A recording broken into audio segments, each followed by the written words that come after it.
hanggang isa-isa nakita ko. So, After Elijah.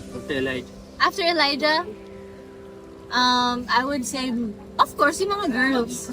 Mga girls. Tapos, si Marco, tapos si Joe, Tagal.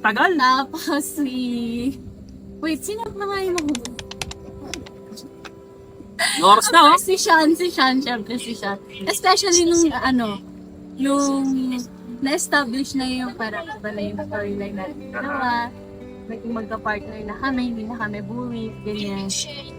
Tapos, yung, yung episode ko na tinulungan niya ako at I think from there, actually, paano ba tayo nag-flow?